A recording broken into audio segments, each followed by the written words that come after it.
اللہ معافی دے. توبہ توبہ توبہ. وہابیوں تو بہت برا وقت آ گیا جی. وہابیوں تو سوچے ہی نہیں سی کہ ساڈا بیان ہی کدھر اور ٹر جائے گا. ٹھیک ہے, اطیع اللہ و اطیع الرسول. وہ ماموں نے انہوں نے ماموں کر دیا, وہ جڑے نے پاگل ہو گئے نے. اچھا یہ بتائیں کہ انجینئر محمد علی مرزا سے کیا مسئلہ ہے آپ کا؟ میں منجی ٹھوکی ہے نا انہاں دی, اس واسطے سیدھی جی گل. چلو بھائی, یہی اختلاف ہے صحابہ کے بارے میں زبان درازی. جڑا بندہ اٹھتا ہے میرے تے, کوئی اور کام نہیں یار, جاؤ چندے لویٹو. تواڈے چندے بھی نہیں میں بند کیتے. سے پہلے مجھے فیڈ بیک یہ ملا کہ آپ کہتے ہیں وہ جہلمی, مرزا علی الجہلمی گئی. آپ کہنا چاہ رہے ہوتے ہیں جہنمی. نہیں, اللہ معاف کرے, میں نے کبھی نہیں کہا.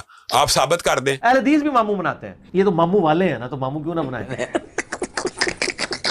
نہیں اچھا چلیں اختلاف بتائیں کیا آپ کا. 2812 یہ میری بوٹل پہ بھی اختلاف سن لیں, لمبی چوڑی فہرست ہے.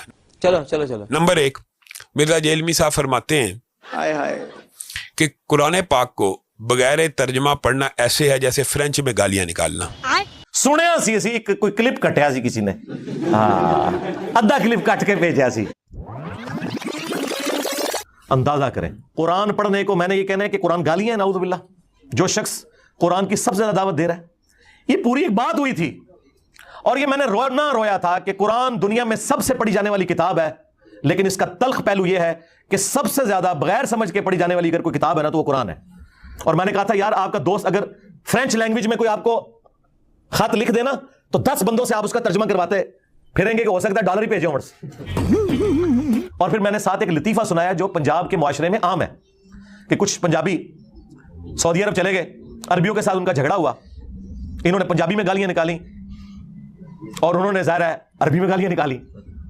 اور جب واپس آئے تو انہوں نے کہا کہ جی وہ عربی تے اتنے چنگے نے کہ انہوں نے گالا کر دے سن اور وہ قرآن ہی سنا دے سن. یہ مشہور ایک لطیفہ ہے. یہ میں نے سنا کے تو آگے کہا یار آپ لوگوں کی بھی یہی حالت ہے, جس طرح آپ کو کوئی فرینچ میں آگے گالیاں نکال دے یا آپ کے سامنے قرآن پڑھے آپ کو فرق نہیں پتہ لگنا. اس کو پکڑ کے انہوں نے یہ بنا دیا. اب مجھے بتائیں کیا بات تھی جو قرآن کے دفاع میں تھی, جو بندہ قرآن کی ترغیب دلا رہا ہے اسی کے خلاف بول پڑے. یہ تو پھر یہ مردے کا یہ فتویٰ. اچھا بغیر مرزے کا, مرزا کہیں اس کو, ہائے ہائے ہائے, آپ مرزے کہہ رہے ہیں. اچھا مرزے جو یار کبھی آپ اس طرح کہتے ہیں جیسے یہ تو گالیاں, قادیانی وہ جو ہے کیا نام ہے اس کا, ملعون جو ہے وہ جس نے قادیانی, غلام آپ کبھی آپ اس کو اس طرح سے آپ کبھی بے شرمیدہ اساسن والے ہو. اس کے الفاظ ہیں کہ جہنم کی طرف بلانے والا گروہ امی عائشہ, طلحہ, زبیر اور سیدنا امیر معاویہ کا. یہ کوڑ نہ مارو جھوٹ نہ بولو. یہ وہ بڑے بڑے ریفرنسز دیتا ہے ویسے. بہت چنگا نام ہے. اب بخاری میں اگر 2812 لکھی ہوئی ہے, تقتلہ الفئۃ الباغیہ یدعوہم الی اللہ ویدعونہ الی النار. افسوس اے عمار, تجھے ایک باغی جماعت قتل کرے گی, تو اللہ اور جنت کی طرف بلائے گا, یعنی مولا علی کی پارٹی, اور تیری مخالف جماعت تجھے جہنم کی طرف بلائے گی. تے پٹو امام بخاری نو, اور بلکہ اس تو بھی ود کے اللہ دے نبی دی حدیث تے پٹنا جے, ایمان برباد کرو. میرا کیا لینا دینا, میں تے ڈاکیاں. یار پھر وہی بات آ گئی, جہنم کی طرف صحابہ بلاتے ہیں. صحابہ نہیں, 1-2 بندوں کا مسئلہ ہے. صحابہ 1 لاکھ سے زیادہ ہیں. صحابہ کے قاتلین کے ہم خلاف ہیں. پھر آپ مجھے بتائیں, اس نے ایک جملہ کہا کہ میرے نبی سا ہے کوئی نہیں, تیرے بابے تے شے کوئی نہیں. کہ یہودی کہتے ہیں کہ رسول اللہ صلی اللہ علیہ وسلم کل کے چھوکرے. نبی اکرم صلی اللہ علیہ وآلہ وسلم کے بارے میں کہتا ہے کہ یہود نے کہا کل کا چھوکرا ہمیں کیا سکھائے گا. یہود نے کہا, جدو یہودیاں نے کیا تھا پھر میرے کھاتے کیوں پاتا. کتنے جاہل ہیں یہ. کسی یہودی نے رسول اللہ کے بارے میں یہ الفاظ نہیں کہا. اے دیکھو یہودی ایجنٹ یہودیاں تو دفاع کر رہے تھے. اوے یہودی ایجنٹو, یہودیوں نے جتنے ہمارے نبی کو تکلیف دی ہیں سارے منافقین یہودی تو تھے. میں نے جو لفظ بولا یہ تو ان کی باتوں کو میں نے سم اپ کر کے اردو کے محاورے میں لنگوسٹک میں بولا تھا. قرآن میں سورہ المنافقون اس میں آتا ہے کہ عبداللہ ابن ابی نے کہا کہ جب ہم عزت والے مدینے میں داخل ہوں گے تو مدینے سے نبی صلی اللہ علیہ وآلہ وسلم اور ان کے اصحاب ان کا ذکر کر کے کہا کہ ان ذلیلوں کو ہم مدینے سے نکال دیں گے. اور اتنا گستاخانہ جملہ اللہ نے نقل فرمایا کہ یہودی کہتے تھے کہ جب ہم عزت والے مدینے میں داخل ہوں گے یہاں سے ذلیلوں کو نکال دیں گے. اسے کہا جاتا ہے نقل کفر, کفر نہ باشد, یعنی کفر کی نقل اتارنا کفر نہیں ہوتا. پھر کافر کہتے تھے یہ مجنون ہے, نعوذ باللہ, یہ شاعر ہے, یہ دیوانہ ہے, اسے پریشان خواب آتے ہیں, اس نے ایک اجمی غلام رکھا ہوا ہے جو اسے پڑھاتا ہے. اور سب سے بڑھ کر ہماری ماں سیدہ عائشہ سلام اللہ علیہا کے اوپر تہمت لگا دی. یہ سارے الزامات اگر میں قرآن سے بیان کروں تو آپ یہ کہیں گے کہ میں نبی الاسلام کی توہین کر رہا ہوں. ہمارا ان سے مطالبہ آپ ہمیں وہ کتاب دکھائیں جس میں کسی یہودی نے رسول اللہ کو کل کا چھوکرا کہا ہو. پھر ہم نے کیا کہا؟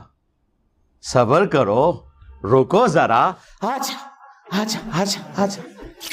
سورۃ الانعام میں اللہ تعالیٰ نے نبی الاسلام کے بارے میں فرمایا کہ یہ یہودی ان کو اس طرح پہچانتے ہیں جس طرح اپنے بیٹوں کو.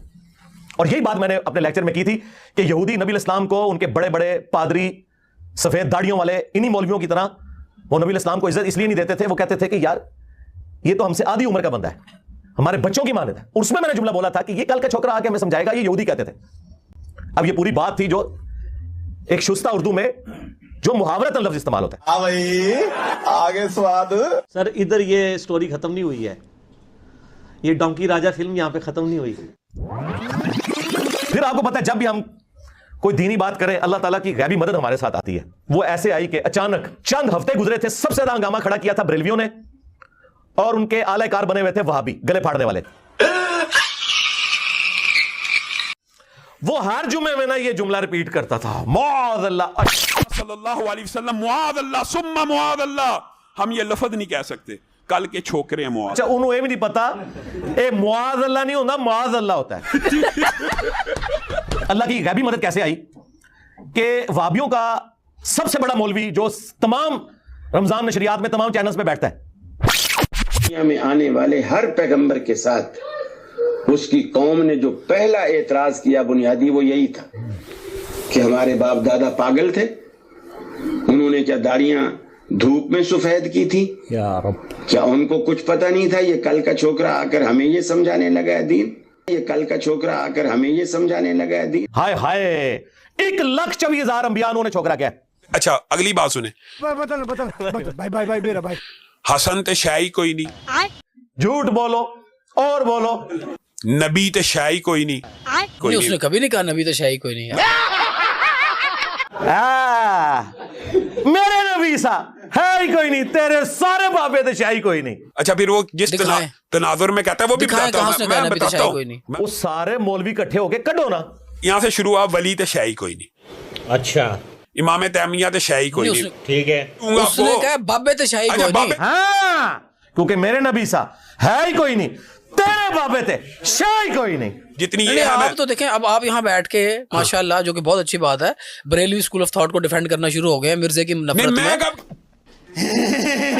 آپ نے اپنی زندگی میں وہ اتحاد امت دیکھا ہے کہ اہل حدیث جو ہیں وہ بریلویوں کو سپورٹ کر رہے ہیں میرے خلاف؟ اور کیا چاہیے آپ کو؟ حالانکہ وہ یہ مانتے ہیں کہ انجینئر صاحب کی توحید جو ہے وہ بریلویوں سے کیا اہل حدیث سے بھی بہتر ہے. اور پہلے وہ کہتے تھے کہ توحید اصل چیز ہے، لیکن اب انہوں نے کہا نہیں ماموں اصل چیز ہے. اللہ دے بندے ہو پوری امت دا بیڑا غرق بھی ماموں دا دفاع کرتے ہوئے تسی بھی اپنا پورا فرقہ ڈبو لے آ جائے ماموں پیچھے. کوئی نہیں کہتا اگر نہ کہو میں ذمہ دار ہوں، میں ذمہ دار سٹیج پہ. اس نے کہا نبی تو شاہی کوئی نہیں. ہاں آئے ہو نا داد لے. اگلی بات بھی سن لیں. ہاں دسو. حضرت حسن کو رسول اللہ نے کہا یہ میرا بیٹا سردار ہے، یہ مسلمانوں کے 2 گروہوں میں صلح کرائے گا، اور ساتھ عظیم بھی کہا مسلمانوں کے 2 عظیم گروہوں میں صلح کروائے گا. رکو ذرا صبر کرو. وہ چونکہ عربی کا لفظ تھا نا عظیم، عربی میں بڑے کو بھی کہتے ہیں اور عظمت والے کو بھی. انہوں نے ترجمہ کر لیا دونوں عظمت والے گروہ. میں نے کہا نہیں، وَلَهُمْ عَذَابٌ عَظِيمٌ کا کیا مطلب ہوگا؟ عظمت والا عذاب ہوگا؟ نہیں، بڑا عذاب. تو یہاں ہے بڑا گروہ. عظمت والا گروہ کیسے ہو سکتا ہے؟ صحیح بخاری کی حدیث ہے 2812.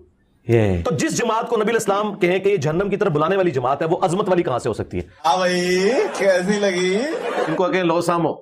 میں نے کہا کہ حسن کو نہیں تھا پتا کہ یہ جہنم کی طرف بلانے والا گروہ صلح کیوں کی؟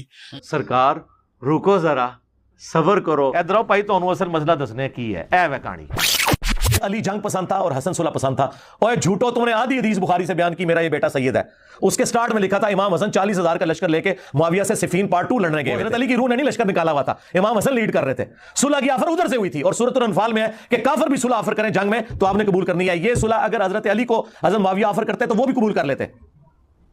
صلح حسن پہ میں نے پھر جو ان کی منجی ٹھوکی ہے، ہائے ہائے ہائے ہائے، دھوئیں نکل رہے ہیں ان کے کانوں سے، کلیریفیکیشن دیتے پھر رہے ہیں. اور دیکھیں میں بول رہا ہوں تو وہ سارے اپنے اپنی حدیثیں تلاش کر رہے ہیں، پھر بھی حدیث کو نہیں لبھی انہوں نے موبائل کھول کے بیٹھے تھے. اور تیاری کر کے آیا کرو تو آڈا میں شوق پورا کرتا ہے. سارے فرقے بیٹھے سمجھو تھے، بریلوی بھی، اہل حدیث بھی، دیوبندی بھی، اور وڈے مولوی تک کیا انہوں نے کیا حالت ہوئی ہے